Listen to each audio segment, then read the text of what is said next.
5 years and still talking. This is GabNet, the Great American Broadcast Network. Talk like you've never heard it before.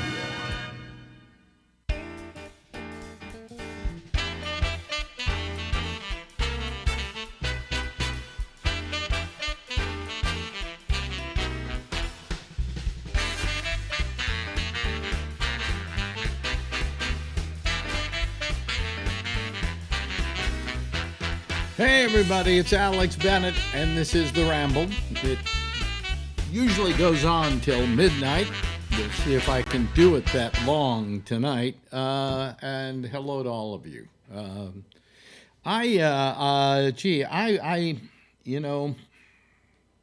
getting to the point in life where it doesn't seem worth living any longer.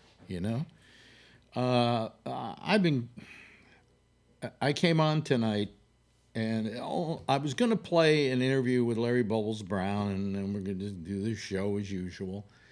And I can't do it. I'm tapped out emotionally. Mostly I've got prostate cancer. Nobody worry about that because it's being managed. And I just had a bunch of radiation treatments. In a couple of weeks, I'm going to have some seeds put in my prostate, and that's going to be it for the time being. And hopefully that isn't what's going to kill me. But what is going to kill me are people who just make my life a living hell. If I've talked about this legal situation with this apartment that's been going on interminably. I think we're into I believe we're into our 6th year now. We're pretty much into our 6th year. And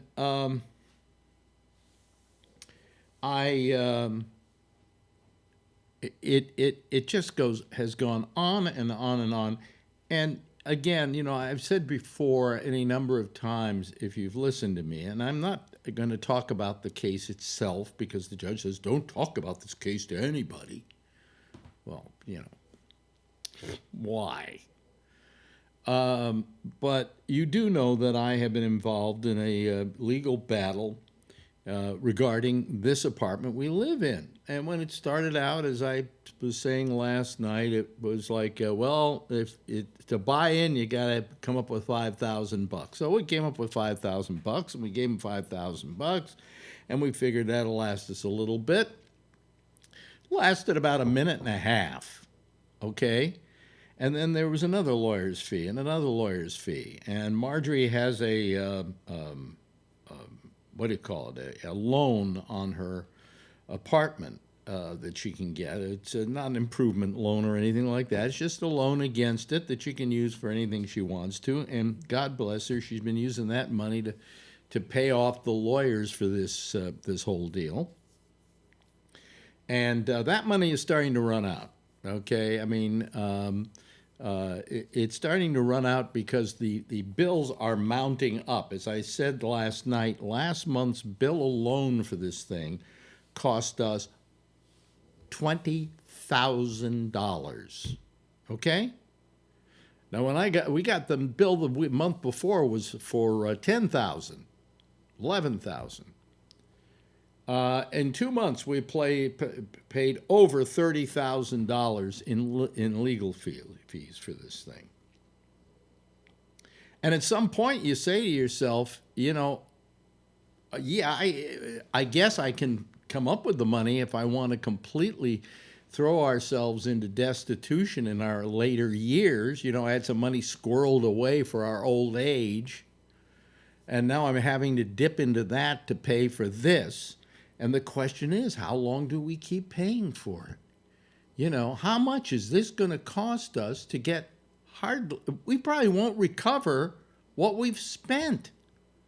And even if we sue and we prevail for the legal fees, then I got to get them to pay the legal fees, and then I got to hire the lawyer to go after them on the legal fees. I mean, it's never ending. And eventually, it is going to leave Marjorie and I destitute.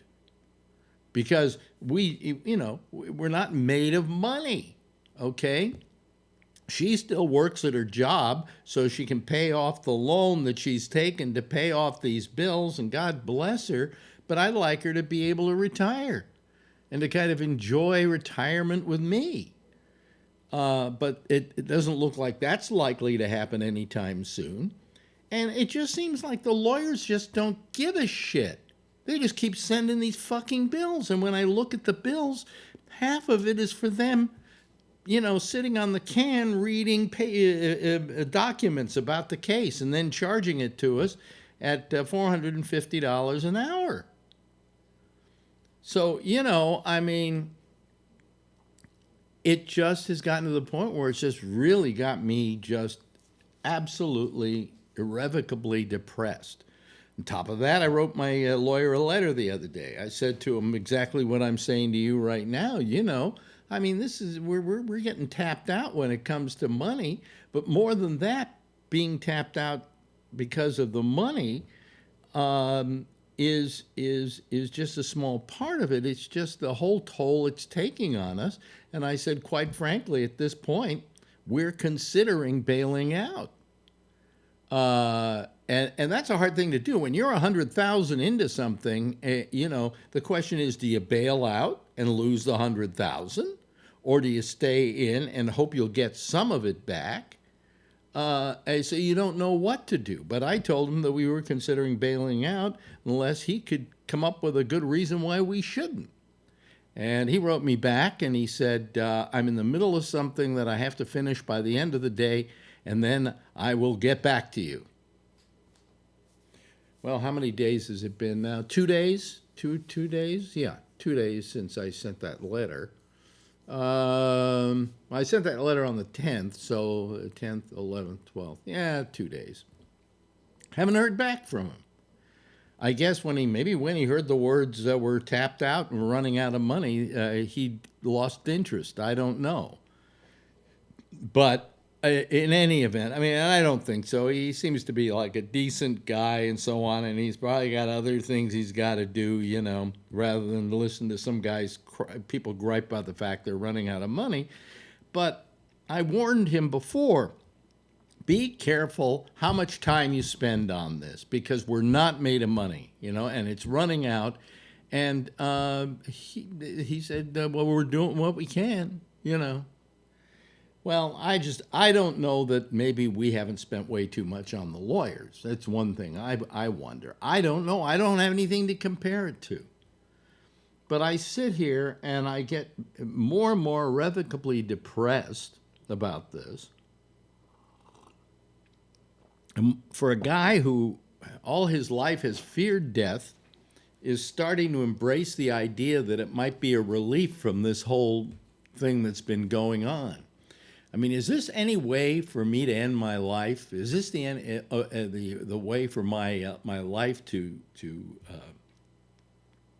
end itself in this kind of horrible situation, which we're not responsible for? It wasn't like we did something wrong and then people sued us for doing something wrong. We did nothing wrong. We did absolutely nothing wrong. I swear, hand to God, it didn't do anything. Let me just adjust this a little bit. It's annoying me that it's there. There we go. It just annoys me that that we're being put upon in this situation by a bunch of people.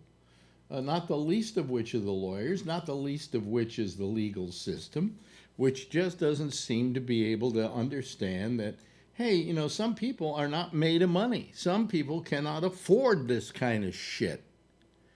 And I don't know what to do about it, Marjorie said, let's do a GoFundMe. Yeah, we'll get 30 cents. We'll get on a GoFundMe. If there's anybody out there with a free, say $30,000 who wants to give it to us and finance our plight, we'll be happy to take it. But that's what I see as being the cost of the rest of this thing, okay? If that, maybe more. Yes, I have it, and I can spend it, and then Marjorie and I can have absolutely nothing for our old age. And are we going to win this case? Well, I think we will. I think we will prevail. But that doesn't mean we're going to get anything out of it. Here's what happens, okay? Let's say we're having the trial now. And this trial, by the way, when it's over with, it's going to have lasted 7 days. Come on, I know murder trials that last shorter. I think Roger Stone's trial was shorter than that. This is ridiculous. It is just absolutely ridiculous. And I blame everybody. I blame the lawyers, and I blame the judges, and I blame the judges' assistants, and I blame the legal system that doesn't say, hey, there has to be some kind of protection for people who are frivolously sued. This is a frivolous action against us, but frivolous is costing so far $100,000. I don't know if any of you feel sorry for me, and I don't want you to feel sorry for me, but I want you to know that, quite frankly, it makes it very difficult for me to come here and do a program and talk to you about stuff. And it just bothers me that we have a legal system that doesn't protect, especially in civil actions, people who are being frivolously sued. And this is a frivolous action. This is an action that somebody he lopped us in with the landlord on it. Okay, what could we do? Well, we had to countersue, and we had to countersue on a cause that we were taken advantage of, and that he broke the law, and so on. But we wouldn't have done any of that if he hadn't sued us. By this time, we'd probably be living someplace else right now and still have some of our money left. If I had done something wrong, if Marjorie had done something wrong, then this would be no less than we deserve. But that's not the case. We did absolutely nothing wrong, except to rent an apartment from somebody who, quite frankly, was running a scam. All right? And we didn't know that, and we didn't know what the law was on apartments and things like that, and we were just really good people about this, We were, all we wanted was a nice apartment to live in, and we were very happy to find it, and we were very happy to be able to afford, at least at that point, to pay the rent on it, because I was still working. And we were just delighted with the whole thing, okay? But that's not the case, okay, now. This is turned into just a horrible situation, and I got to tell you, I just don't know how to deal with it. I don't know how to parse it in my mind. All I can do, I try to go to sleep at night, and then I have to take a Xanax to put me to sleep, because all I can think about is the hatred and I feel for a lot of the people involved in this case. One person in particular, who is I don't want to get into it. I don't want it to be used in court against me. Use this in court against me. If you hear this, court, we're running out of money, and this thing has driven us broke. And it was only because we weren't even really protecting ourselves. We were just deciding that if he's going to sue us, well, okay, our lawyers suggested we sue him back, and that's exactly what we did. And we have, I think, just cause for suing him back. But we got dragged into this. We did not do this of our own accord. We did not do anything to hurt anybody or to steal money from people or to run a scam on somebody or anything like that. In fact, we're the only party in this whole thing out of the three of them, that didn't do anything. We just sat around and we were innocent victims of what was at best a questionable act of leasing this apartment. Let me just say that, that I this has really distressed me, and it's really distressed me, and it's distressed me for Marjorie as well. I think it's taken a toll on her health. Certainly she hasn't been well as of late. A lot of little different problems, nothing major, but enough that I realize that it's the strain of having to keep working, to keep paying for this goddamn suit that is hurting her. And as for me, it's, I'm fighting cancer, okay? Now, granted, it's I think a curable cancer and one which I'm not going to have trouble taking care of. But nevertheless, one needs every bit of positive physical feeling that they can have. And feeling this way about this situation could make it worse. It's a very curable cancer. But the people involved in this case are killing us. I'm 80, she's 76, and maybe she doesn't like me saying that, but she's 76, and she's letting her hair go gray finally, and it's looking pretty good. I never thought I'd be married to a sexy, old, gray-haired, sexy woman, But it has taken a toll on our health, and all because of the selfishness of one particular individual. I'm not going to fault the landlords in this thing.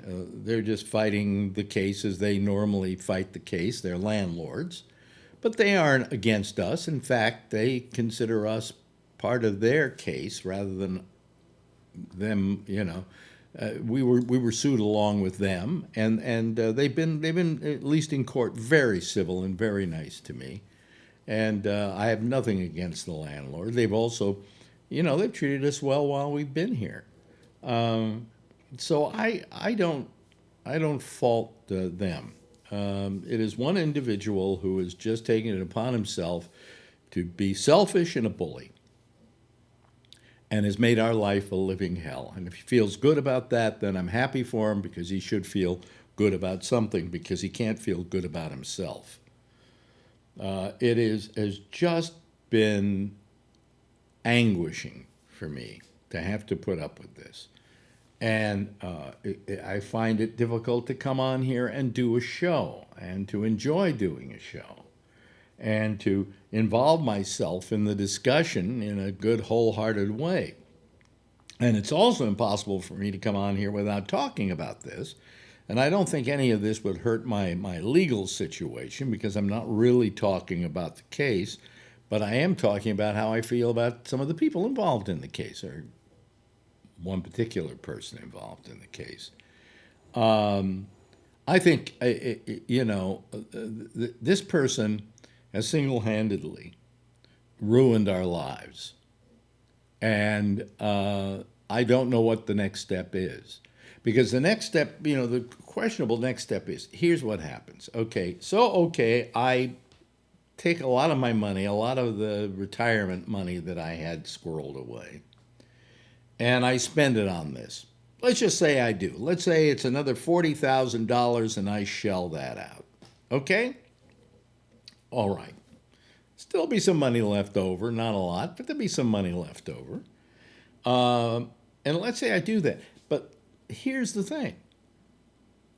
There are three people involved, three parties involved in this case. And at least one of these parties is not going to be happy with the outcome. And at least one of these parties, or perhaps two of these parties, are going to appeal the case no matter how it turns out. And that goes to an appellate court, which is another very expensive process, which could take another 2 years. I'm betting appeals court, okay? I'm betting that it isn't going to end here and now, and that somebody's going to be unhappy because they got to shell out a couple of $100,000. I don't think that's going to happen. I think this case is just going to keep going on and on and on. So the question is, when do I and when does Marjorie bail out of this thing? When do we say, we've had enough with this, we can't afford it any longer, let's not let it use up any more of money that we already have on hand, okay? And so that's the decision we've got to make. And I would like to make it with my lawyer if he would call me back. But apparently he's not going to. So what the fuck? You know, I guess I'll have to have to just wait and hear if I'm going to hear from him. So anyway, so that's that's how I'm feeling right now. I was going to play Bubbles, doing an interview with Bubbles, and then I was going to do the show and blah blah blah. And I just I didn't feel like it. In fact, I haven't turned on all the lights in this studio. This is actually low lighting for me. I mean, I could even go lower with it, but see, I've got this thing where I can turn it down, or I can turn it up. You know, here I can turn up, or I can turn it down. I can turn it even lower. Oh, that's nice. That's not too bad. Okay. Anyway, so I'm sorry I have to, lay that on you, and what the fuck, Oh, excuse me. Now I said that word, and that's the other thing. I got to tell you this about YouTube. I'm getting increasingly bothered by them greatly. Last night again, this happened. I do the show, okay? I think a couple of 4-letter words were said on the show, but nothing overt, And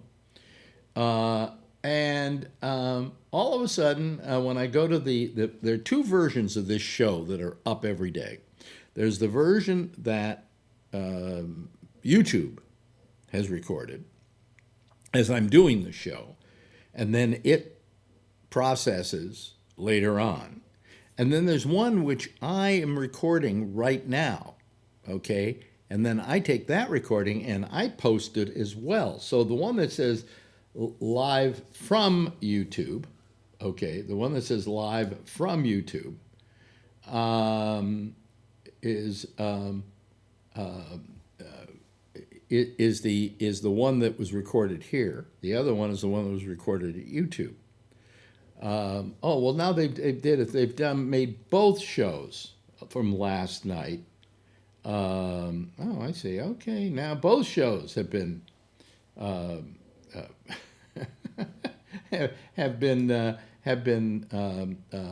unsuitable for most advertisers.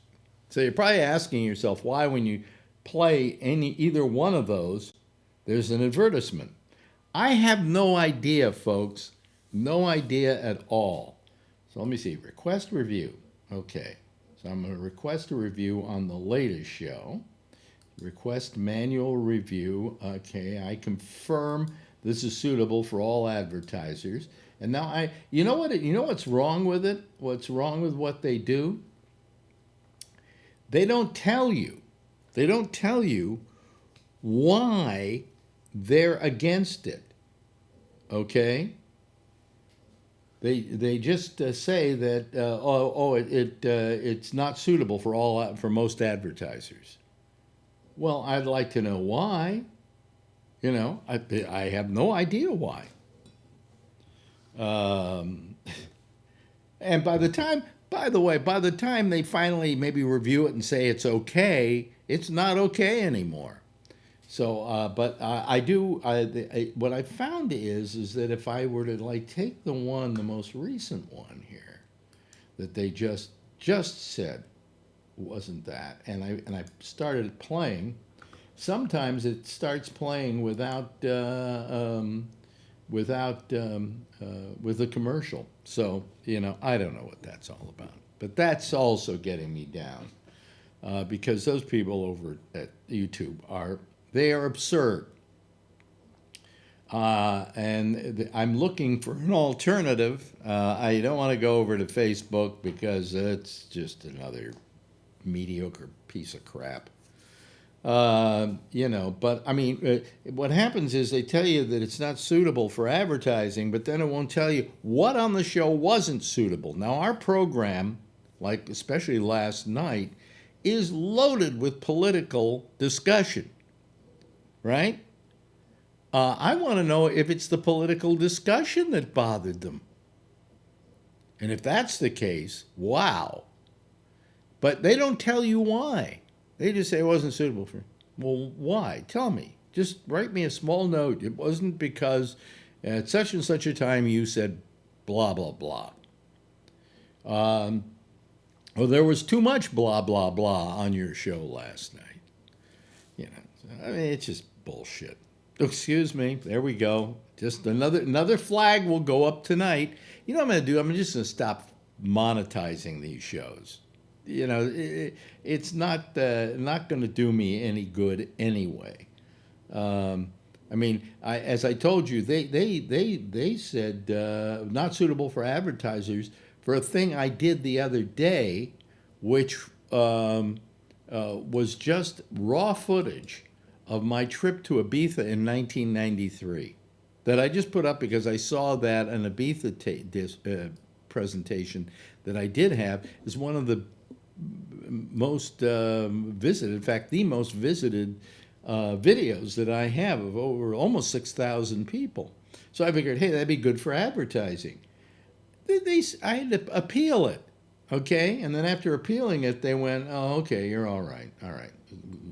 We've decided you're okay. I don't need that, I don't need that. I don't need any of this. Oh, God. I'm sorry if I'm this way. I'm sorry if this is what this show has become, is me just being depressed on the air. Our lines are open if you want to talk, Otherwise, I don't know. I mean, really, I'm beginning to say to myself, why am I going through all this treatment for prostate cancer? Why don't I just let it kill me? Okay? Because if I just let it kill me, I should be okay, Then I have a way to go. Okay, I have an exit plan. But what the hell? Anyway, is anybody going to call, or am I just going to sit here, not having anybody call? Okay. As it is, or do I just say that's it for tonight? I guess I do. Our lines are open. Oh, there we go. There's Scott Bodicker. Here comes Scott. I like Scott. Scott's a good guy. He's in the dark too tonight. So, Let me shut you off on the other machine. Okay, shut me off on the other machine, Mr. Bodicker. There you are, sir. There we go. There's me. Yep. He's watching me on his. Complaining on that one, but not on this one. I'm a little behind on that. Here comes Charlie Wallace. Let me see here. Charlie Wallace. We get him on in the second place. Well, wait a minute. Cancel. Let's wait a second. Sometimes I do it too fast, and I don't see him on our thing here. There's Charlie Wallace. Okay. And let's see. Phil Meyer is calling. I'm sure you like that, Scott. Let me see here. Hold on a second.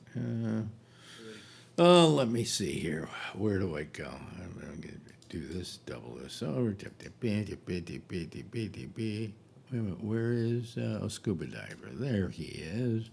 Okay, there we go. There we go. We got three people already. Wow, that's not bad. Hello to all of you this evening.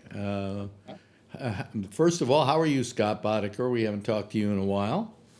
I'm doing probably better than you are. It sounds like. Yeah, well, I'm just I know. I've never been sued. I never want to be sued. But man, I don't have no advice for you. I have no idea what to do. Yeah. I mean, there's no exit except to just get out of it. Okay, and just give up on it, and say, okay, so we spent $100,000. Goodbye. Why spend $150,000? And only get back 50. So they can't give you an upper limit of cost, can they? I mean, no, it just keeps going on and on. Right. It's damn, like you said, it's. And it's not like I've got terrible lawyers or anything like that. But obviously, if there were better lawyers, it would have been finished by now. But, I mean, this thing just goes on and on and on and on. And I mean, okay, so maybe I should sue for frivolous action. Okay, the guy suing us frivolously. There's no question about that. But, it just costs more lawyers. There's no cheap way of handling this. And the only people, after all is said and done, the only people they're going to get out of there with their hats in their hands are the lawyers. I mean, there are 3 different sets of lawyers. I imagine all spending approximately what we're spending. If not, we should be spending the least of anybody because we have the least case. Not the least case, the least serious case, the one that's easiest enough to defend. So all 3 lawyers, this $300,000 has been made on this so far by the legal profession. I mean, come on. This is only about a fucking apartment. Excuse me, YouTube. I gave you some advice last night. What? I gave you some advice last night. You got to talk to a lawyer who has no skin in the game. Your lawyer. Oh, yeah. I need to go to another lawyer, Phil, and spend another $450 an hour. Only for some advice. No, who do I go to for the advice, Phil? Another lawyer who will tell me my lawyers are doing it all wrong. Come see me. Here's me at $450 an hour. Phil, I know this. I've been through this. All right, fine. No, I mean, go get another opinion. What other grand? What? What other $450 for the guy to tell you the truth? But how do I know he's telling me the truth, Phil? Skin in the game. No, wait a minute. But they all have skin in the game. No, the guy who has skin in the game, your guys have $100,000. Now they don't call you back because you're thinking about pulling out, which means you're not going to be a paying customer anymore. So therefore, you got to talk to somebody. Say, look, I just need your opinion on where do these things go. What should I expect? And is this what I know exactly what to expect. You don't think that for instance, I have a business manager who knows a lot of lawyers. He talks to them all the time. He knows what's up here. He can give me that advice. Talk to him. I've talked to him. And what did he tell you to do? He didn't have it. He's just mad at the lawyers. That's all. Then that's not what you need. Phil, believe me, going to another lawyer is not going to improve the situation. It's not for him to tell me, okay, so the other lawyer says, hey, you're wasting your money, get out of it. When you were told you had cancer, did you get a second opinion? I went and got a second opinion, yes. Well, that's what I'm telling you to do. Well, you're wrong. Of course. No, you're wrong. No, I'm serious, Phil. You're wrong. $100,000 into this Phil, thing. you're wrong. It isn't a matter of somebody who doesn't have skin in the game. If I go to another lawyer, how do I know that lawyer doesn't want my business? So he does have a skin in the game. Well, you're not going to give him your business. Then he's going to say, why did you come to see me? Because you want somebody to honestly tell you what the fuck is going. Goosey. Well, there goes my YouTube for tonight. Okay. So you just got to get out there and bleep these things, and then they won't demonetize you. Well, that's another thing. I got to do something about this. What? Get a 7-second thing and just the bleep. No, I'm not going to bleep this show. What the hell? We're on the internet, for crying out loud. Yeah, but look, you can get $1.25 if you know. Yeah, I mean, there are advertisers advertising anyway. I don't know what that whole thing is about, But you don't get the money. Yeah, no, I get it. Oh, you get it if they advertise. Yeah, Where are if somebody. advertisers? Yeah. I haven't seen one when I look on things. Well, if you go to YouTube and go to last night's show, maybe you were looking at Facebook, for instance. No, I was looking at your Gabnet live site. Oh, I watched. Oh, old okay. show. That's not the only thing that's a YouTube is up at the very corner. Sure. Of Hey, course. Alex, you want to feel good about it? You know who's advertising on your site? Who? Gold. Really? Tom Hartman. I know. But wouldn't that be, what do they call it? Yeah. Hey. Yeah. So, yeah. I mean, it's just the whole thing is it's just daunting, and it never stops. It never stops. I mean, you know damn well that somebody's going to win in this case, somebody's going to lose in this case. Well, and maybe two people are going to lose in this case, and this is going to be appealed. Can you join the landlord's case? They call it a join, or where you join with them. Their attorneys then handle the whole thing. You become a friendly to the landlord, and you get represented under the landlord's thing. No, I forgot exactly. Because we were sued. We were all sued separately. Yeah. Well, yeah. No. Thank you, Phil. I'm glad to hear that you passed the bar. So, And my medical exam. Alex, are they suing you for money or just to move out? They're just suing us to move out. And this is not the landlord. This is the person who rented the apartment and then rented it to us. I see. Okay, so I didn't know what they were after. The landlord says he's perfectly happy to have us live here, Yeah.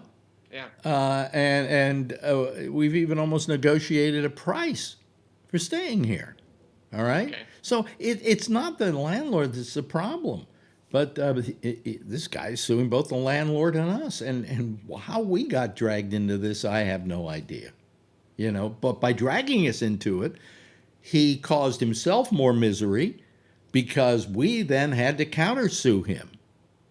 And we're countersuing him that it was illusory tenancy and that we signed a lease and it was actually should have been a sublet, and if it was a sublet we would have never taken it. We go through that whole story. Okay, that's the main story.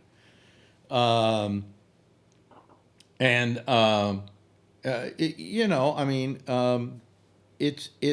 didn't do anything. We're the only ones not being accused of any financial malfeasance, So if you ignored the guy suing you, what could he do?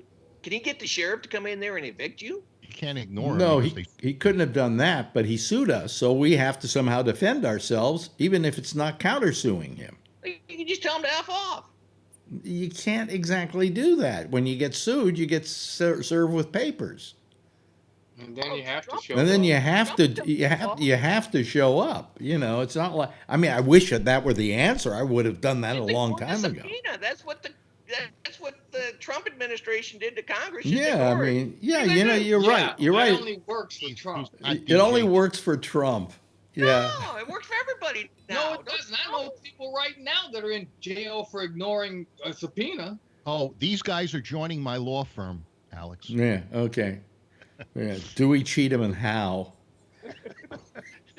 Just No, an average person like you and me, if we ignore a subpoena, they will slam us in the slammer so fast our head will spin. well, at Exactly. least you got a place to stay. Yes. Rent free. Exactly. 3 squares. Yeah. Come on, man. It's free. I didn't think Lots of friends to play with. I didn't think about the positive side of all of this. Let the free sex. But my other thing is I could then take all the money I've got in the bank and I could invest it in this project and hope that it comes out okay, you know. But that, you know, it just well, the insanity of it is that there's many times there's small people who get involved in something like this, and they, unfortunately, they don't have the kind of money we do, you know. Pissing match. Huh? It gets to be a pissing match. Well, yeah, especially if you have one person in the equation who's stubborn.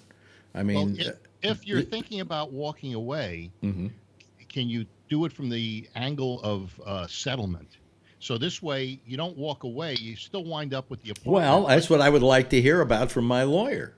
Yeah. But apparently, he's not calling back. Did you send him the money?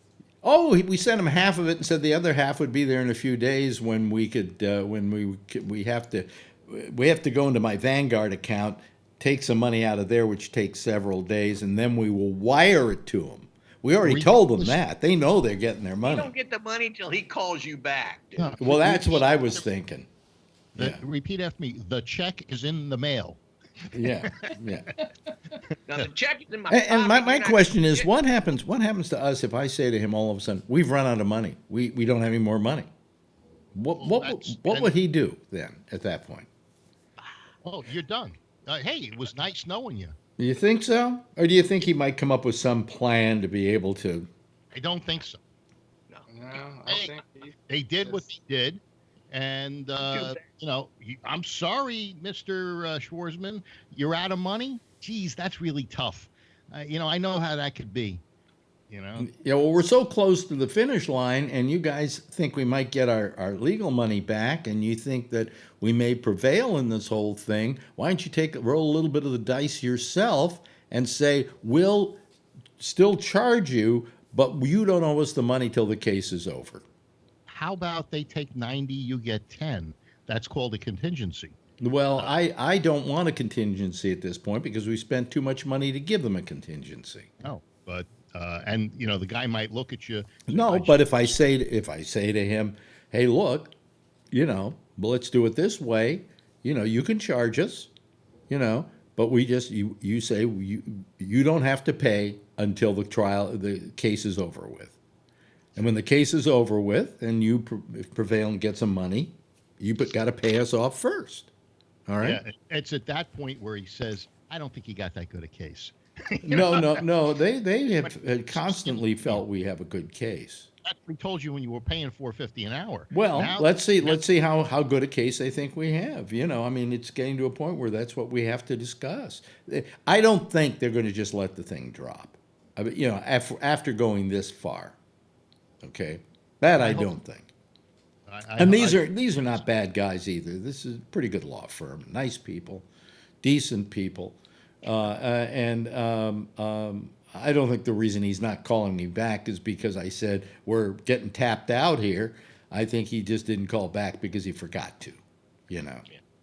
Lawyers don't forget to call back because they charge you when they call back. Well, yeah, I've seen it on the bill. You know? Yeah. I saw one part of this bill. We got charged $150 for him to staple 300 pages together. That's a lot of work. Yeah. Why don't you just invite me to come down? I'll do the stapling for you. Okay? You know. I decided any attorney I sell has to pay double. Really? Oh, yeah. Yeah? Okay. Well, they don't buy carpet. They just get it on contingency. Yeah. So anyway, I'm thinking maybe I shouldn't go for the second half of my cancer thing and let it kill me. Yeah. You know? Really, I'm serious. But it gets paid for by insurance, right? Huh?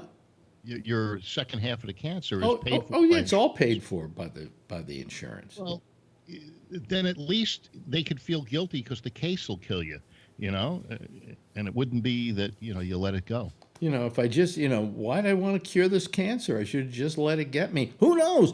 For all I know, if I didn't have all this stuff for the cancer, it wouldn't have gotten that much worse, and I'd still die of something else first. You know? You've been there 5 years. You got 100 grand into it. That's approximately $2,000 a month. Mm-hmm. You would have gladly paid $2,000 a month to live there. Yeah. So, you know, You're not out anything really. Well, this- that's one way of looking at it, but we are out because we didn't put the money away every month, because our lawyer told us not to. He said, "Why?" He said, "You don't owe anybody anything." He said, should've said "You money don't have away. you don't have a lease. You don't owe anybody anything." Yeah, but if you would have put it away, you could have paid him. But we didn't think it was going to go this long, Phil. No, nobody ever does. We figured, hey, maybe 3 years, something like that, and then everybody will get some sense in their head, and they'll come to a decision, and we'll all come out with an answer. But we didn't count on the fact this one guy's so fucking stubborn. Excuse me, YouTube. So they call it goddamn stubborn, that it just kept going on and on and on and on and on and on and on. You've all been with me on this trip, You can justify what's happening is look at what the rents are for, let's say, a 2-bedroom or a 3-bedroom. Phil, I don't even want to hear that because it doesn't count. What counts is we've had to put this money out for lawyers in this case, and we shouldn't have, and it should have been taken care of by now, and we were told all along by our lawyers, oh, well, eventually somebody's going to have to pay your lawyer's fees. Well, yeah, sure. Let's see if they're going to pay. If they're going to just write us a check. Somebody is usually going to pay the lawyer fees. Well, I mean, yeah, we'll then have to attach somebody's home or something like that. And I go, yeah, how much is that going to cost me? I want you just to give me my money back, and that was, and I would like to get the lawyer's fees. I really would. I mean, let me have a little peace in this world before I go to my just reward. Is there any way of finding out what kind of assets the guy has? By the way, nobody's watching this tonight, and fuck all of you who haven't watched. Excuse me, YouTube. To hell with you who, If this guy's assets are limited, maybe he's going to run out first. I mean, he could. It's a poker hand. He's just not showing you his cards yet. If you call, he may be at the point where. Who knows? I don't know how much money this guy's got. They didn't do discovery on. Oh, I guess you didn't win the case yet. Well, no, he's a former basketball player. He worked for the NBA for several years. Now he works for St. John's University. I don't know that he made a fortune. He probably made more than you have. I don't know that he's made more than I have in my lifetime. Because he was only a basketball player for like a year or two at best. Oh. For the Knicks. Yeah. And if he saved as much as you did, then he's got nothing there. Well, we don't know. But it still was. Somebody who said anyone famous. No, I would not say. I would say if I actually said this name to anybody outside of New York City, New Yorkers would know the name probably. Nick. Mm-hmm, yeah, but no, his name wasn't Nick. No, it was with the Knicks. Outside of New York, people would know who he was. So, anyone famous? No. It's not Kobe Bryant. Is he a Nick? Huh? No, he was a Laker. If it was Kobe Bryant, the case would have been solved a couple of weeks ago. Oh, yeah. He never would have done this. Huh? He never would have pulled this little scam. Yeah, right. So, I mean, it's just so daunting to me because I go, why me? What did I do? I didn't do anything. Oh, we're down even one more person. Oh, fuck the one who, excuse me, to hell with the one who left. Well, this thing's never going. I should try monetizing this one again tonight and just see what happens. It wasn't until a few moments ago, about an hour ago, that they decided to not monetize one of my 2 shows last night. So I'm sick of all of this. It's just more than I need in this life. Let's see here. Anything? No. I'm just looking to see if they've gone with my request. What else did I do today that I had to call somebody on? That was just it was. Oh yeah, I get this thing. You people belong to PayPal? Yeah. Yeah. I don't think so. PayPal is a very simple way to pay some bills, okay, especially recurring bills and stuff like that. And quite frankly, it doesn't cost me anything, fine. So I get a thing from them today. Some company, let me see if I can, see if I can pull it up. Some company called, let me go to, where's front? Some company called Artsoft Divulgables,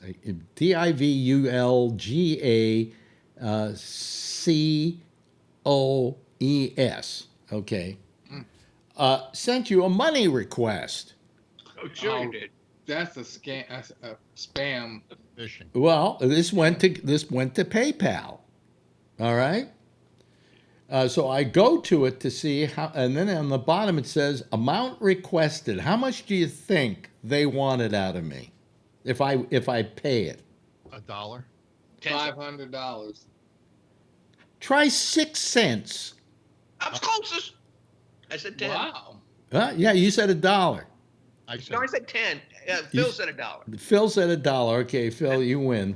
They always ask me for 500. It was a fishing thing. Well, excuse me, you don't win because on The Price is Right, if you go over, you don't win. It's Well, this is not The Price is Right. This is Well, no, Gavin. you could say this is a phishing thing, but they went direct to PayPal to do this, and then I called PayPal, and they said, well, this company is a company that is registered with us as somebody who uses PayPal to pay people and to have people pay them and so on and so forth. So they're known for being hopefully reputable on some sort. He said, it may have been a big mistake or something. I went, well, it's not an expensive mistake, but nevertheless, it's a kind of mistake I don't like to see, especially when the whole letter, the whole invoice is in Mexican. Spanish. Oh. Spanish. Deja que fue cervezo seja divulgado para cualquier lugar do Brasil. Oh, it's probably from Brazil.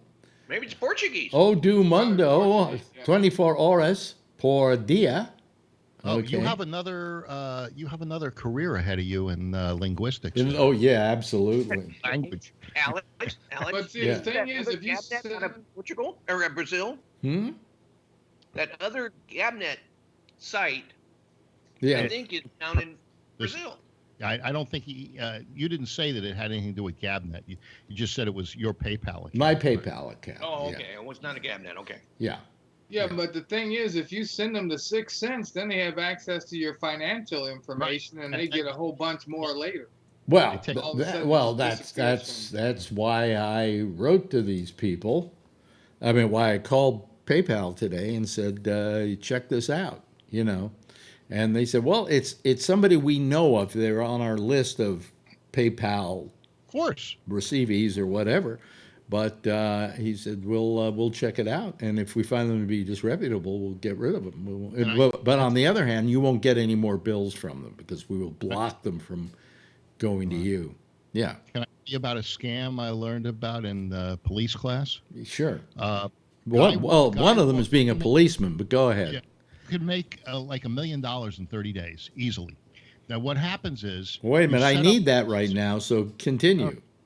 Well, okay, you set up a offshore telephone account, and you have like an 800 number that call forwards to that.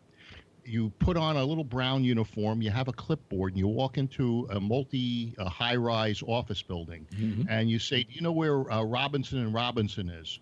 Oh, geez, no, I'm sorry, I don't. Well, I have an 800 number here. Can you, Miss Secretary, can you give them a call and see if they're available? It goes to a thing and might say Robinson because he's doing that to everybody. And but it call forwards to this 900 number account, and you get charged $1,000 for that call just by connecting. Mm-hmm.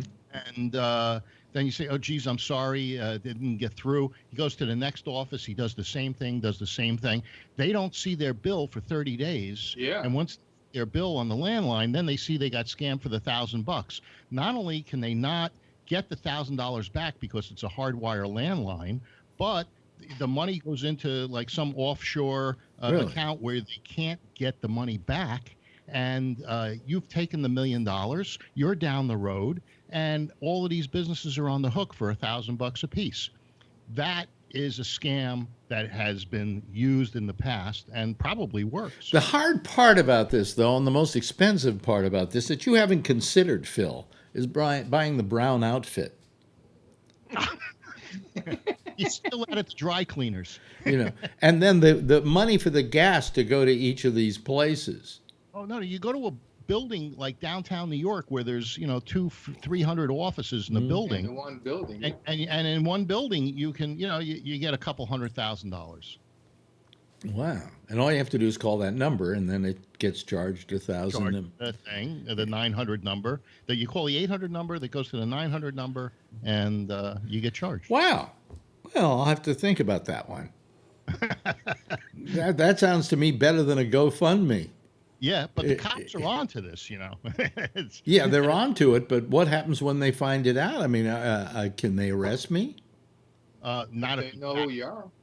I don't think they can find you. It's you're dealing with an offshore thing. You do it in others' names, and it's if you did get arrested, you're not getting out of jail for a while. But Well, I don't know. I mean, what's the crime? They just let me use their phone. Yeah, but mean- think about That's that. called fraud. That was just one of the scams I learned about. Then they taught you about gypsy scams and things like that. But this one always stuck with me, and I said, this is very interesting. You know what I don't get, though, and what really bothers me, and I have to say this, it bothers me about the law. Many times, especially with mobsters, I got to readjust this. With mobsters, if they say arrest them for something, okay, the mobsters, they then take their assets and they take them away from them. They freeze them. Yeah. How are they supposed to pay for lawyers? What they're doing is they're making it impossible for somebody to defend themselves in court by taking their money. That's why they got consiglieres. These consiglieres work for them, for many years, Yeah. and they've got a fund already set up. Oh, well, look, I knew a lawyer. Right. I can say it now. My good friend Fred Reamer, who's now dead, who was a lawyer for drug dealers, and they used to pay him in money in advance for anything that might happen. That's right. Yeah. So that same basic thing. I mean, if you're a mafia guy or you're a crook, that's going. But believe it or not, the law was starting to go out and try and freeze that money. So, how are these people supposed to defend themselves if the very funds they're going to use to defend themselves with are being taken away from them? There's something wrong with that. I mean, even though these are scumbags and, excuse me, can I use the word scumbags? YouTube, you're listening. Can I use the word scumbag? Is that okay? Would you please let me know if I can use the word scumbag? Because in none of these, the stuff I do with you in trying to get my show reviewed, which by the time it's been reviewed, nobody's listening to it anymore. It just, I just want to know if scumbag is a word I can get away with. Didn't Carlin have a bit about the words you can't Yeah, use? yeah. Yeah. Well, there must be a bit on the words you can't use on YouTube. Or you should come up with one. Well, I'd say they're probably the same 7 words. Yeah. Although there are some that we use in combination. Yeah. That are dirty, but singularly aren't. Yeah, like mother. Well, Lenny Bruce had a routine about two is a what is it, a pronoun? No, what is it? Two is a what? 2 is the loneliest No, number. no, two. You know, To is a Yeah. Oh, that's a preposition. is a preposition. Come is a verb. To come is a preposition and a verb. You know, and he goes on and on about this. Like, you know, these words individually aren't dirty. Why are they in combination dirty? You know? And he said, and if this whole bit offends you, you probably can't come. So, you know. Now, I was talking to somebody who's Chinese, and I got a foot massage the other day, and she was saying it's very difficult to learn English. And I said, well, what did you do when you were in China? She says, well, I taught Chinese. I was a teacher. And but she was saying, you know, it's difficult. English is hard for her. And I said, well, Chinese would be hard for me. And, you know, we have words that have multiple meanings. And it's the same word spelled the same way. I don't understand why Chinese is probably the most difficult language in the world to learn, because there are 3-year-olds who speak it. Yeah. Well, I thought Latin was hard. No, Chinese is the hardest. I'm telling you right now, because I can go into a country.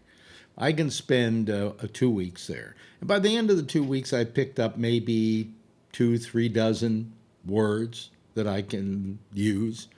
In China, I came back with 5. How many not syllables, how many symbols do they have in China for words? You know, like in Hebrew, there's what, 26? Well, here, let me tell you something really a lot. It's just kind of fun. Marjorie has joined, I think it's called WeChat, and WeChat Pro. Okay, there's a professional version of it. And that's what her company is using for all these people to talk to each other, especially now that they're not going to work. They're staying at home and working from home because of the coronavirus. So she's been told to get involved in this, and so she signed up for it. And she's, let me hold on a second. That's Bree calling. Let me see here. And he's outside again. Oh, this is going to get noisy and annoying. Hey, Bree, turn your microphone off. It's very noisy. Yeah, there we go. Okay. People speak I don't know why I can't just call us from home. You know. But anyway, what was I saying? You were talking about the WeChat. Oh yeah. So every morning she gets about 40 WeChats of people saying, good morning, good morning, good morning, good morning, good morning, good morning, good morning, good morning. And then the rest of the day, all the messages, some of which are really long ones, are in Chinese. And she doesn't know why they wanted her to be part of WeChat, you know. Translate? Huh? Is there a translation part? Well, she's asking if there's maybe a translation app that she can throw into this so she can read what's being written. But I think a while back, the Chinese, you know, they used to have, 3,000 characters in the Chinese language. But I think a few years ago, they changed that. And they went to, I think, something like maybe 26 characters or something like that. So.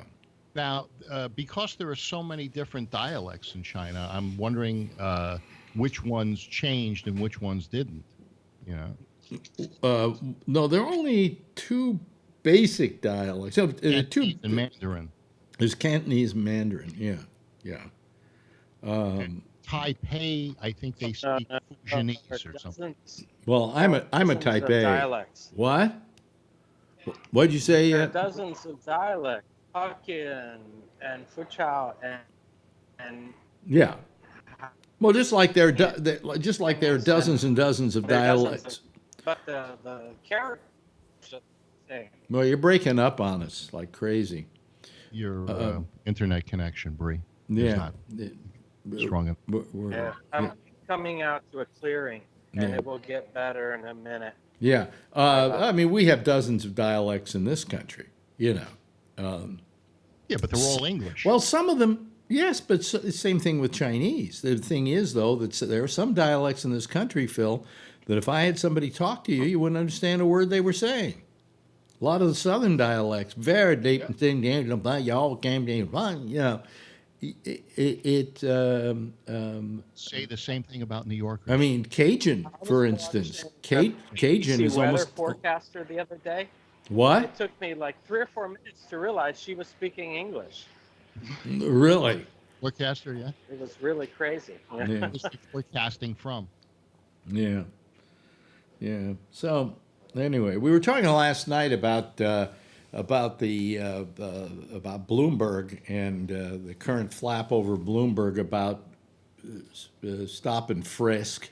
Previous statements, yeah. Yeah, and the fact that our president made a statement about him and how terrible it was that he'd used stop and frisk.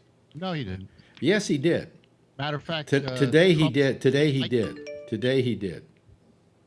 He probably said something to the effect that he's changing. He was a weak mayor, I believe he said, and he said that stop and frisk lowered crime in New York. No, but today,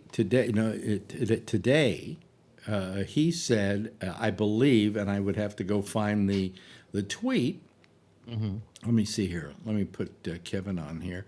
Have to put the tweet, find the tweet. But he did say today that stop and frisk was bad for black people and blah blah blah. I mean, he was like playing into that, saying it what he did, Bloomberg did while he was in office was bad and wrong. I heard something different, but I've heard something different too. Listen carefully. I just made a little medley of Trump's songs here. Listen. I've told them to work with local authorities to try to change the terrible deal the city of Chicago entered into with ACLU, which ties law enforcement's hands, and to strongly consider stop and frisk. It works, and it was meant for problems like Chicago.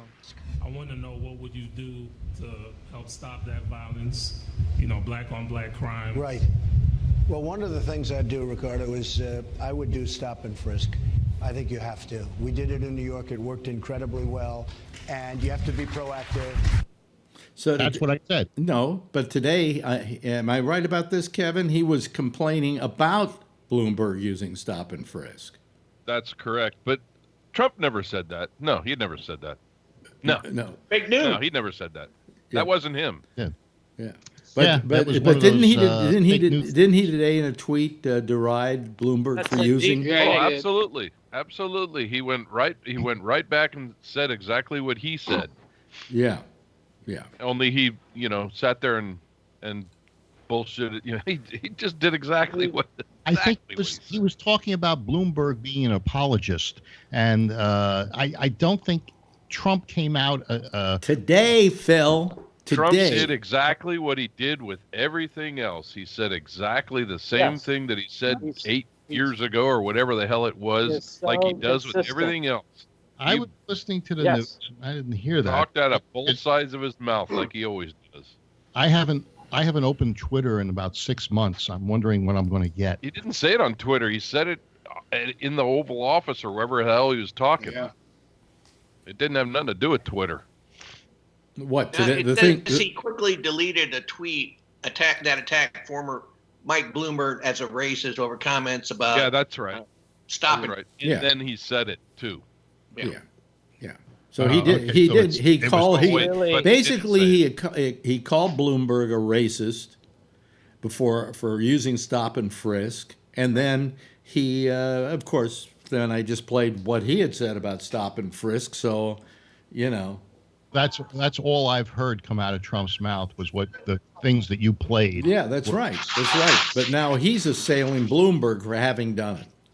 Well, maybe he's using the same strategy that the Democrats use on him. No. Phil, stop it.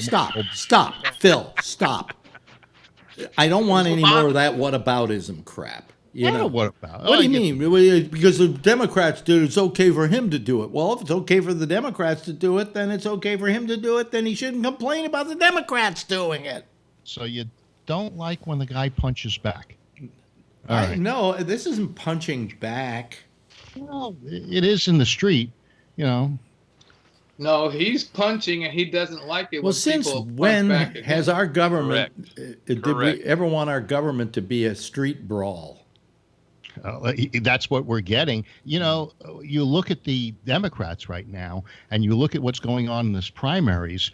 You had Joe Biden leave the state, not even address all the people that supported him. He went down to South Carolina. He addressed them on a stream. Yeah, and then when he went down to South Carolina, well, wait a minute, Phil, did you hear what Breeze just said? Yeah, he did it on a stream. I don't think so. I think from what I heard in the news, he just abandoned them, and then he said that they were no good. Must have been Fox News. Yeah, maybe, and he said that they were no good, and that New Hampshire, he had less than 0%, I believe, in New Hampshire, and now you remember the you got 0% in New Hampshire. Methinks you're wrong. Well, that's what I heard on the radio today. Where are you listening to? You're listening to huh? Yeah, Fox Radio. No, he got 5 or 6%. Oh, a lot more than he thought. Yeah. Well, do you remember the Hillary speech that she feigned a black Southern accent? No.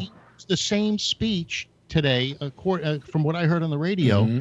It was the exact same speech with the exact same accent. Didn't Hillary get a whole bunch of guff for doing that? I don't know. You're hearing things, Phil. The thing is that nobody is perfect, except for we've come to understand that in Trump's world, Trump is perfect.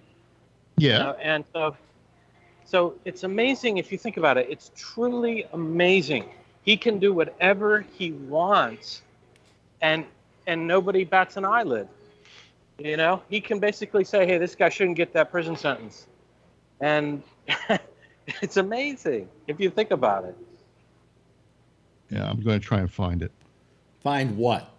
Biden doing the Hillary speech. Who cares? But we Who cares? Have a king Biden, now. Have a king. Biden is King Trump. Biden is a has-been. The irony in the whole thing about Trump trying to get information on Joe Biden is that Joe Biden probably won't be the person that he's going to have to run against. So why should he? It was all a wasted time and wasted his reputation on it. Well, now he got rid of Biden. He's moving on to the next one. Yeah, probably accuse Pete Buttigieg of being gay. What do you think of the DNC and what they're trying to do to pull Bernie out of the front runner position? They don't want Bernie. Where'd you hear this, Fox? Of course, I don't listen to your. I tune over to Fox and I hear this kind of crap, and I'm going, where are they pulling this stuff out of their ass? Well, because you don't see it anywhere else in the news, not even in the. I go over to what is it, Newsmax, which is like the worst of the worst when it comes to right wingers, and they weren't even doing that story. They're not even doing that. Yeah, it's amazing. Well, you don't get the same stories on Fox that you get on the left wing news because they pick the stories that they want to do, which are all anti-Trump. They have fully drunk the Kool-Aid. Who? Fox. You got to be very careful. That's all I can say. It was King I've been slowly Donald. seeing them turn over, and they've fully drunk the Kool-Aid. They don't even want to hear anything else. Well, what they're saying now on Buttigieg is that he doesn't have any substance. That it's all rhetoric. He's kind of like Obama. He talks a lot. He sounds nice. But he doesn't say anything. There's some truth to that. Well, yeah, and that's what they're going to go after him on. Bernie, it's the socialism. Warren, she's probably as dead in the water as Biden. See, Trump will probably let Fox do all this dirty work for him. Why not? Why not? It's the media. Oh, that's right. I thought Fox is not the media. Everybody else is. That'd be the truth. Everybody else is the media, not Fox. Yeah. You hear that a lot too. Yeah. The fake media. That's what it's referring to. But all I'm saying is that how dare he today assail Bloomberg for his stop and frisk and being racist, when in fact he was for it all along, which you freely admit, Phil. He was for stop and frisk. I don't know that I am. If it's hard to do your job as a cop, it's hard to do your job. There are two things you have to take into consideration. Okay, if it works, that's, I guess, an excuse you can have, except that you have to ask the second question: is it constitutionally correct? And is it what we do in order to preserve, sometimes, a lot of times we say we're trying to preserve the peace, and what we're doing is using that as an excuse for doing the bad. I don't think that it's been, has it been constitutionally challenged? I don't think it is correct. Yeah, stop and frisk was constitutionally challenged, and that's why Bloomberg had to quit doing it. Oh, so it's not constitutional to do stop and frisk then? Just to be stopping people minding their own business, walking down the street was unconstitutional. Yeah. Unless you just because they're black or Hispanic. Yeah. What were you going to say, Scott? Scott?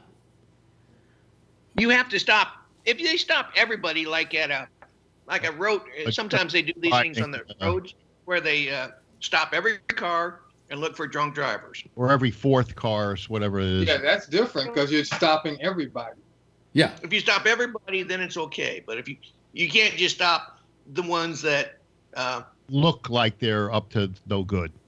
That's right. Well, yeah. Here's where I completely disagree with Bloomberg, and he said that, well, supposedly he was quoted as saying the reason why we're targeting blacks in this is because the worst crime areas are in black areas.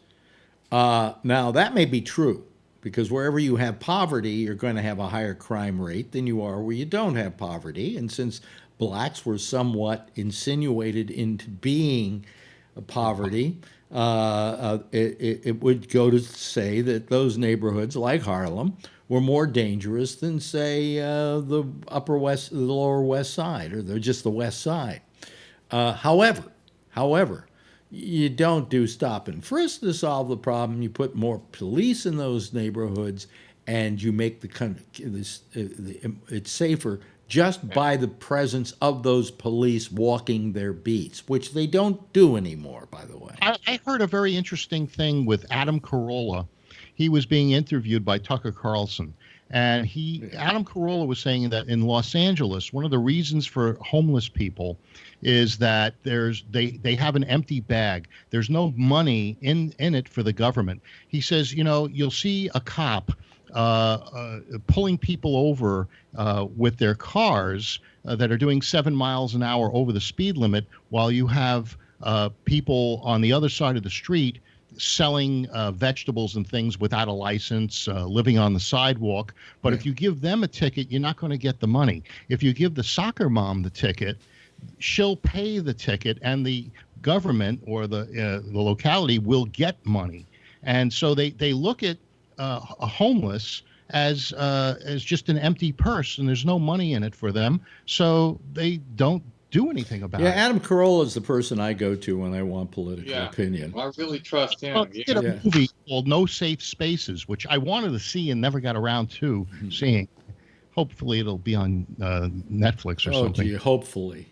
But he did that. I'm just praying it's going to be on Netflix soon, so I can watch this piece of shit. Or maybe on Nickelodeon. Excuse me. Wait a minute. Hold on a second. YouTube. I was making it in reference to reviewing a motion picture that had political content. You can beg all you want. That's why I said that. Bennett, but while I'm at it, as long as you're listening, anybody who's listening to this program, if you see the ad that runs before this show, don't buy their product. Okay, go ahead. You can beg YouTube all you want. They got you by the short hairs. YouTube is going to kick me off so fast you can't believe it, right? And what did I do? Again, like with my legal situation, nothing. I may as well start I may as well start doing something to make it worthwhile getting into trouble. You got a brown uniform? Yeah, right. You know, I'm sick and Short pants, short sleeve shirt, and a clipboard. That's all you need. Yeah. By the way, we're up to 1,000. How many subscribers do we have now? 1,000. Let me see here. I have to go here to the YouTube thing. I'm up to 1,030. Isn't that nice? So if 30 people drop, does that mean that you're no longer able to monetize? I hope so. I only pray if there was some way I could get out of this YouTube partners thing right now, I would do it. Just don't monetize. Oh, is that when all this started? Yeah. Oh, yeah. Yeah. And then somebody was complaining I was using their music, and they didn't put a copyright strike against me, but they said that you can't run commercials in that either. And that video had already had that non-monetization thing going for it because of the music. So I don't know why they were suddenly complaining, and then they complained twice in 2 days. So I just took the whole video off. Because now, was it actually a person that complained, or was it just the computer? I think it's a company that has a computer that then listens to YouTube and listens when their songs are being played. What's it? BMI? No, it's not BMI. It's all these publishing companies.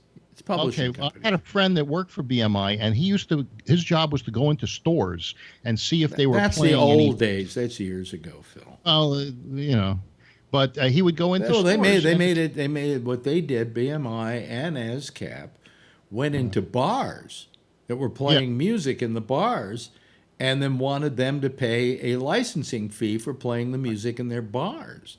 Yeah. And if they didn't, they had to stop playing the goddamn music. Excuse me, I said goddamn YouTube. I didn't say fucking goddamn. Blasphemy. Yeah, I had a friend that did the same thing. Yeah, went into the stores and no, he went. He was one of the bar guys. He went to the bars and caught them, playing music, cover music and stuff like that. Yeah, which in a way I understand that. Civil Rights Society.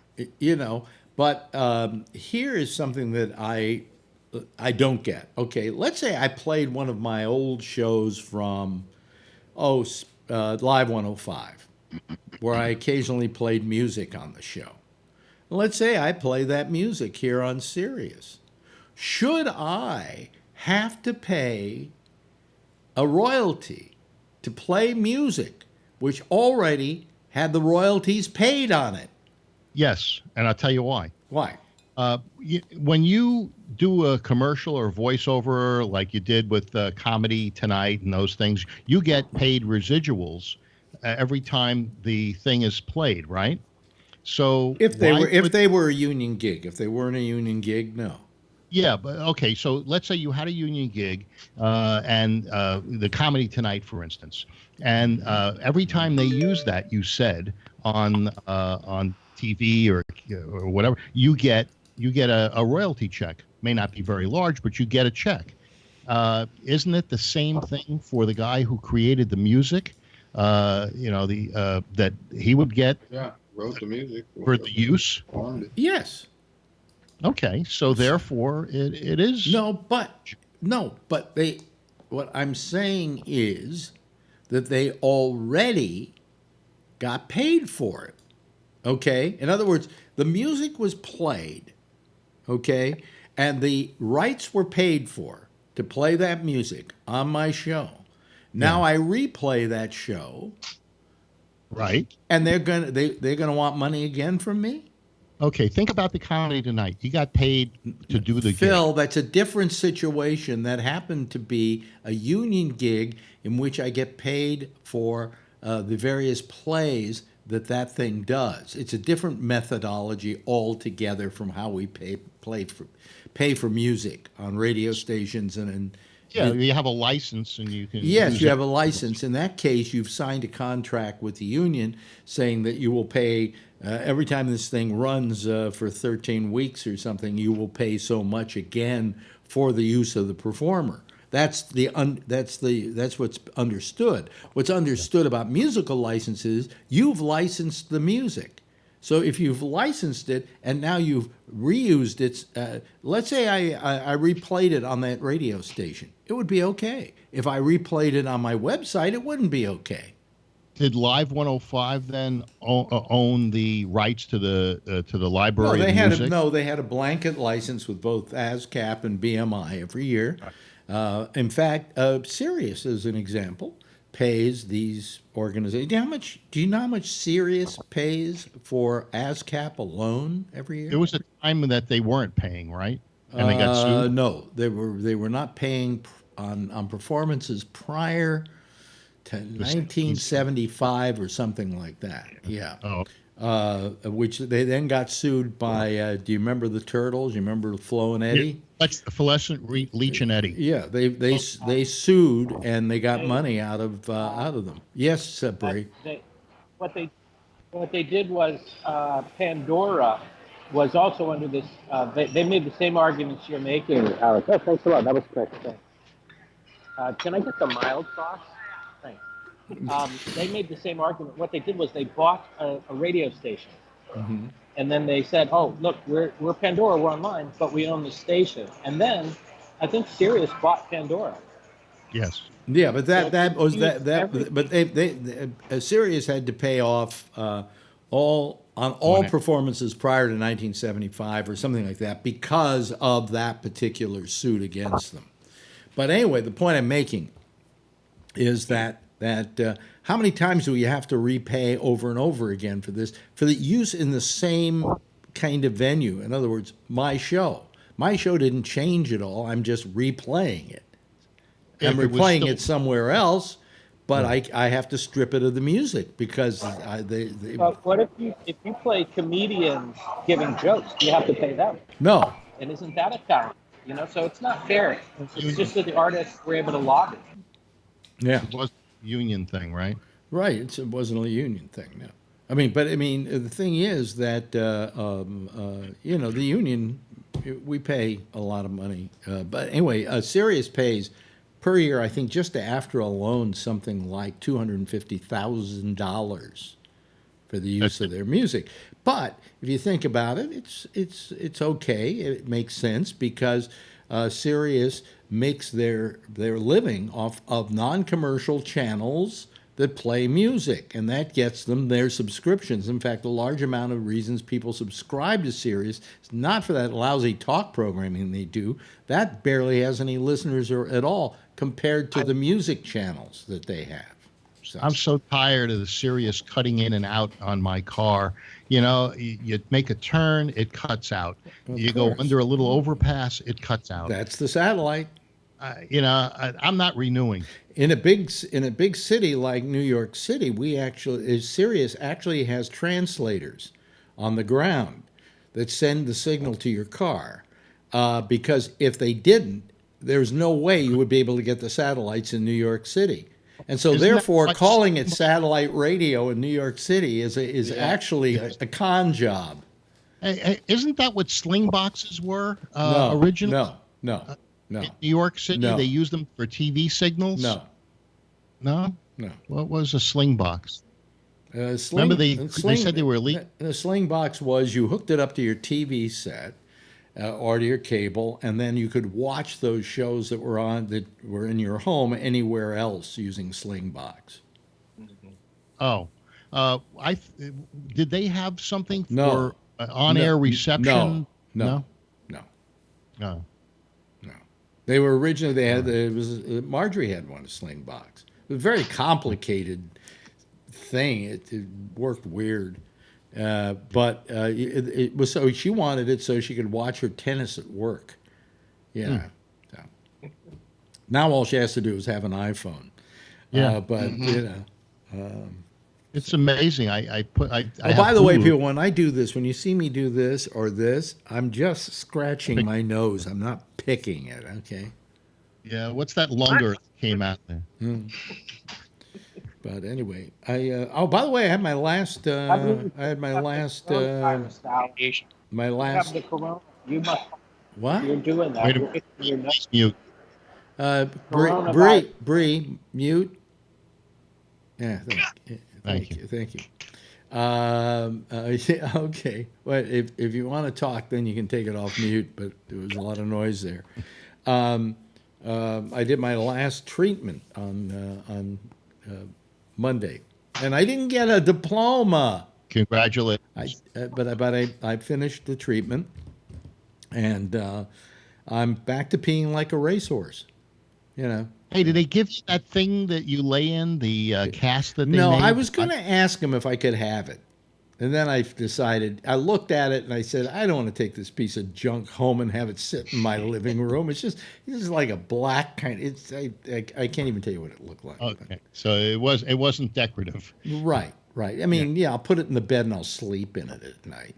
You know, and then I won't toss and turn, because that's why it's created, so you won't toss and turn while they're doing this whole thing. I don't know if you get a chance, go online to YouTube, which is a lovely organization.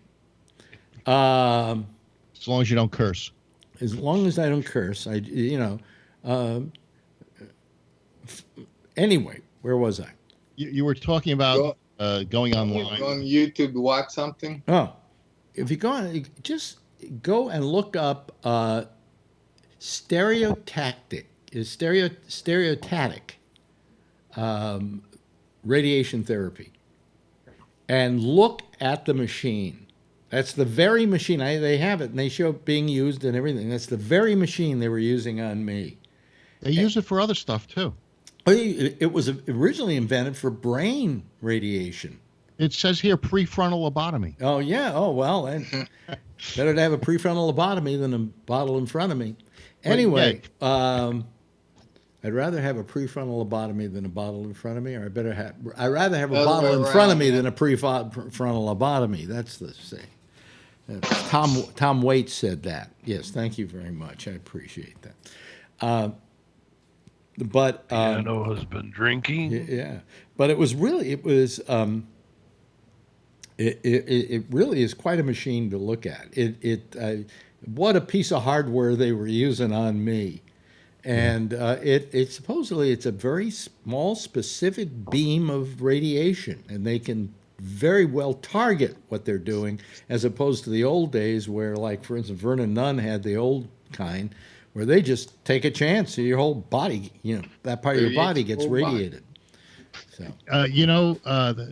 Brian Neary, the guy that called the show that's in the virus business, testing, they're coming up with a vaccine. He told me tonight that he's going into work tonight because they're working on the coronavirus identification thing. Yeah, that's is that good. The CEPHID? Is it like CPHID, the stock symbol? It might be. I was going to buy that stock symbol, but it said it's not available. That's the proposed stock symbol.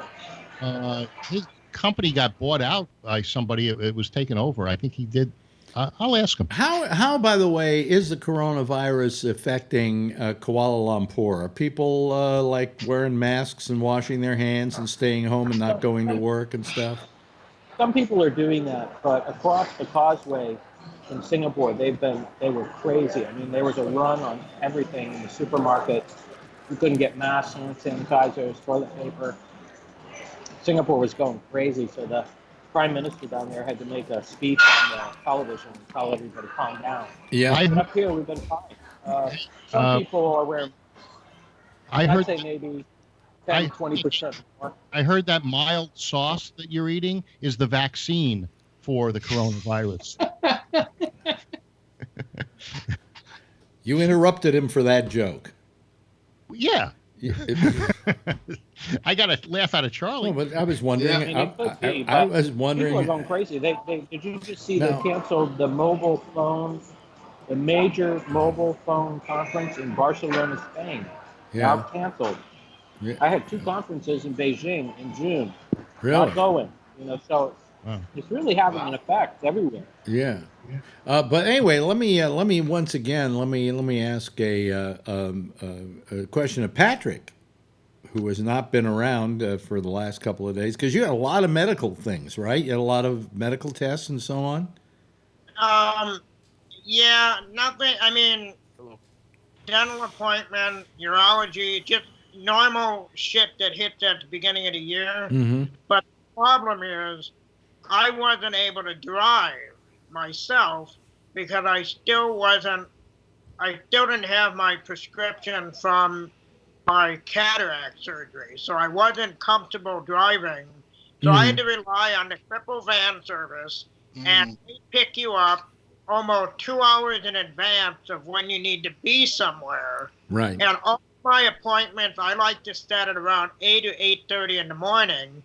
So they're getting me at 6:30 in the morning, and I got to be up at 4 so that I can, get ready. And so my sleep shit was way off for the last 2 weeks. So that was more than anything. Being in the condition you're in, which is a crippled American, has got to be, the worst part about it has got to be the having to think ahead to get stuff done. So if you get up, you say, I got to get up 2 hours ahead of time. Probably because it takes you that long to actually physically get ready, right? I don't like rushing. If I need to, I can get out of bed, get dressed, and be in my garage within about 40 minutes. Mm-hmm. Yeah. So, but I would prefer to take a little bit more time. Right. And as far as the thinking, you get used to it. You don't even, I hate to say this, you don't even think about it. Right. Like, the biggest problem I ever had was drinking liquids, since I don't have control of my bladder like I used to. So now every time I drink something, in my head, I'm calculating how many ounces I'm drinking so I can figure out when the next time I need to use the bathroom. So yeah. So it's just second nature. I may be joining you in that problem in a couple of weeks, because when they do the seeds, it's a little more profound than this was, in me having to get up a couple of times during the night to go pee and so on. But after a while, that goes away. So they don't give you a Foley catheter for that kind of thing. No, they catheterize you while they're doing the operation, and then shortly it's still in you after the operation, and then they take it out before you go home. Yeah. So I had mine 10 days. I know, but I didn't have. I'm not having my prostate removed. As a matter of fact, I'm told that the reason why I think I'm going to have to pee more is not because my prostate expands like it probably did with the radiation, but because it gets smaller. Actually, they say the prostate gets smaller. I think it's a black market for prostate. What? I think there's a black market for prostates, just like there is for other organs. Yeah. And that's why they, just recommend rip it out. Oh, I see. Okay. Is that it? Yeah. Okay. Yes. All right. Let me see here. There's let me see here. Let me go over there. That extra amount of noise you're hearing is from Ray Renati and the fact that he's at the gym. So now we have somebody at the gym and somebody in Kuala Lumpur eating lunch. And we have Kevin on the phone. I mean, surprised he doesn't gain weight. The way he eats, he doesn't miss a meal, and he eats a very hearty lunch. Yeah, he really does eat a hearty lunch. What are you having today? That looks like you're having noodles and more noodles, and then some potatoes on top of the noodles. It's a low carb diet, right, Bree? Oh yeah. I am at Nando's. Have you heard of it? No. It's like In-N-Out. No, it's a South African chicken chain. Oh, really? Sit down. Yeah. That's honestly chicken. It's awesome. So I got coleslaw, I got the peri-peri wedges, and I got the quarter chicken for free because I'm a VIP member. Yeah. And this was with mango and lime sauce. Wow. I'm having water to drink. There's a Ben & Jerry's across the way. Yeah. I might have Ben & Jerry's for dessert, or I might go up to Haagen-Dazs for the green tea matcha ice cream that I like. We'll see. I haven't decided. They used to have bottomless yogurt here. Oh, yeah, they still do. For $1.50. Bottomless yogurt. All the yogurt you can eat. He can eat yogurt till he rolls off the chair. I prefer the topless yogurt, but there was only one of those places in Miami. Thailand.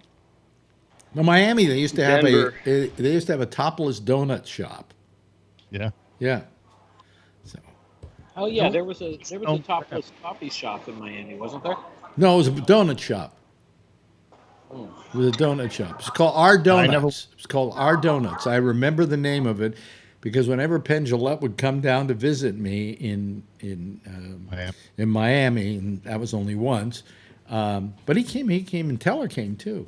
Teller came down for a short time on that trip, and they both went to Our Donuts. They loved the idea of a topless donut shop. It was so incredulous. I don't know if you want to be served by a topless woman serving donuts, Well, they got topless car washes. They got topless women pumping the gas. She probably served them, putting them on their nipples, and here they are. Here, take them from me. I'd like to have a topless dentist. A topless dentist? Oh, that'd be Yeah. Depending on who it was, I guess. I'm just happy with a painless one. Yeah. I'd be happy with one who doesn't charge money. But anyway. That's another big money chunk that's coming out of my money in about 3 weeks or 4 weeks. What? I'm doing a full Jimmy Carter right now. What's that? Peanuts? No, it means that a person of the female persuasion has walked past and he's lusting in his heart. And you lusted in your heart. I see. Okay. Now it's time for the full Monty. Go for it, Bree. Turn the camera so we can see the gal. Yeah. He showed us a lot yesterday. Just leave room for Jesus. Yeah. So anyway, what do you think about the whole Roger Stone thing, guys? Draining the swamp. They said 9 years. I already told you. Hail to King Trump. Yeah. When Trump gets reelected, I bet you Roger Stone and Paul Manafort both get pardoned. Oh, sure. Or their sentence is commuted. It goes without saying. All right. Well, already they're probably not going to. They're going to drop the charges against Stone. Are they going to? I thought he was convicted of and got 9 years. No, but they're going to. That's what they. They're working on getting him out. Yeah. Time served. That was the recommendation. Time served. And Trump said it was too much. Yeah. Well, Stone is a lobbyist for the bow tie wearing people of America. Yeah. Doesn't he wear a bow tie? And he dresses. He dresses kind of weird. I wonder how his is it his Nixon tattoo on his back? I didn't know. Is it Nixon? Yeah. He has a big tattoo of Nixon on his back. Takes up most of the small of his back, his face. I wonder how that's playing in prison in the showers. I was supposed to see him at the Commonwealth Club, and it got canceled. This is the fourth time you've said that. Well, when you almost got to see somebody is not worth even telling. Okay. If you saw him, that's worth telling. But I got ripped off. But not seeing him, huh? I even paid for the book. They sent the money back, but I had VIP and the book. Wow. Jeez. Well, I think he's. I would like to see him not in jail, just because out of jail he's so damn funny, And wait a minute, who said goodbye? Kevin said goodbye. Yeah. Oh, Kevin said goodbye. Oh, okay. He motioned goodbye. He motioned goodbye. Should I leave him on? He's kind of like, it looks like he's having a stroke. There. We'll leave that there like that. If you want to. 10 minutes. Yeah. Apparently he was talking to somebody and he had to, go. I think Patrick wants to say something. Yes, Patrick. No, I didn't. I was waving at Kevin. Oh, okay. When he was waving goodbye, You wave back. Okay, well, we're leaving the wave there. What the hell? Oh, here comes the check. Here comes the check. I wonder, any idea how much the check is? I would say lunch is $5. He's paying in some sort of weird money. Yeah. Not Well, what do you mean weird money? In Kuala Lumpur, that isn't weird money. That is money. money. That's what they tell you. Yeah. Yeah. What was the price in Kuala Lumpurian money? And today's bill was $3. Oh, really? I said it was going to be $5. It was $3 because I am a VIP member. You're a VIP member. I see. Give you free chicken, huh? Okay. Oh, Ray has got his fingers up. Yes, Ray. Yes, Ray. Yes, You're Ray. mute. I was just putting 3 up. I was You're putting okay. 3 in a different way. Oh, yeah. Sorry. I'm fine. So I was doing like this. how many? What's the denomination? The gala?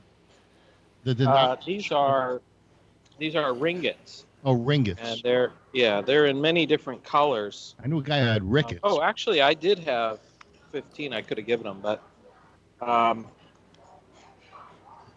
So how many ringgits? this is one ringgit.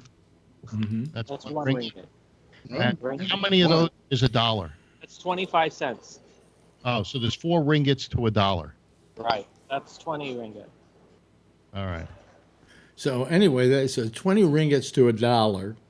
And No, so $4. ringgits That's per $5. I see. Thanks a lot. Okay, and there's your money back. What kind of a tip do you leave on $3, you cheapskate?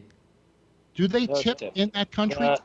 No, we do not. It's included in the service charge. Oh. Well, wait a minute. It came to how much with tip? It came to how much with tip? The total was 13 ringgit. Wow. Wow. Yeah. So So Yeah, about $30. $3.25. Let me just ask you. I mean, I don't want to have you give me a number because that would be rude of me. But how much money do you get paid for your job, and then you get a $3 meal?